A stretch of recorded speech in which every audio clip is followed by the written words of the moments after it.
2003, je suis revenu à la place de mes ancêtres et c'était un rêve d'enfant que je voulais toujours réaliser. L'élevage, mais bon, par ici, pour se développer, il restait que les îles. Parce que les îles, c'est compliqué, il faut avoir un bac, on a toujours peur que les animaux soient malades.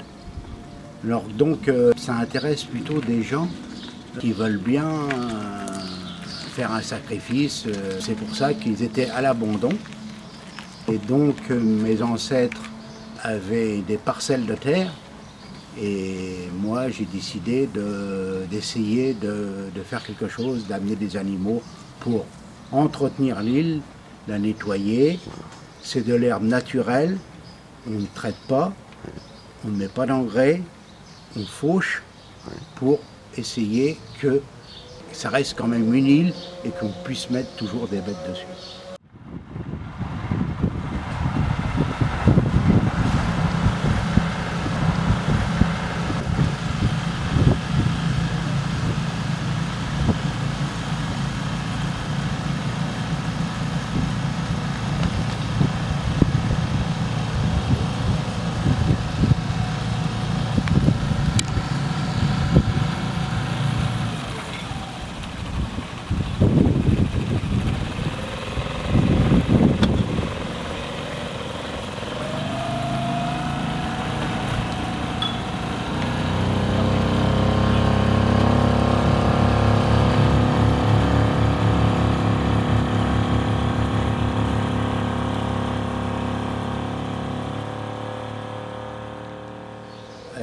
Bon, moi, malheureusement, ma carrière s'avance tout doucement, mais derrière, je pense qu'il y a des gens qui vont continuer. On va faire tout pour qu'il y ait une suite sur les îles pour qu'ils soient toujours entretenus. Parce qu'après, déjà, la Seine ronge un peu ces îles, et puis après, s'il n'y a plus que des buissons, bon, je vois plus l'intérêt de mettre des bêtes. Alors on essaye de conserver le bac en état parce que c'est un investissement assez lourd. Les bêtes sont en bon état parce que c'est une herbe riche, parce que c'est de la terre de limon. Les bêtes sont tranquilles, personne ne les dérange, au calme, et ils profitent.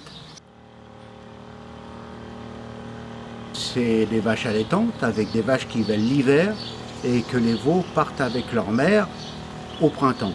Les premiers jours de mai.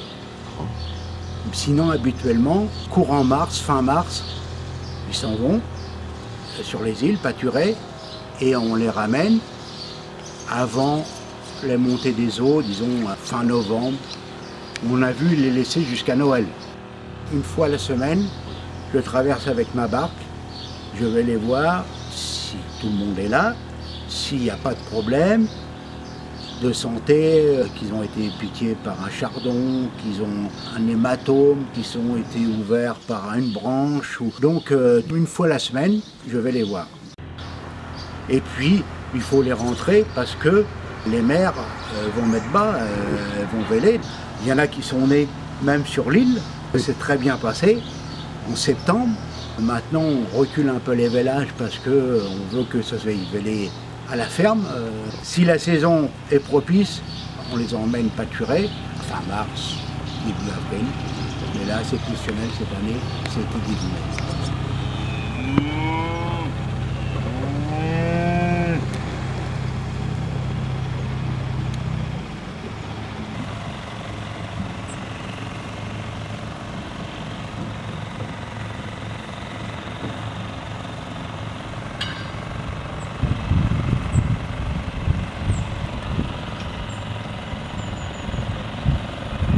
Bon, les bêtes, les anciennes accompagnent les nouvelles, ils tracent leur chemin, se suivent l'un à l'autre, et l'ancienne mène les jeunes. Est-ce que vous leur donnez des noms?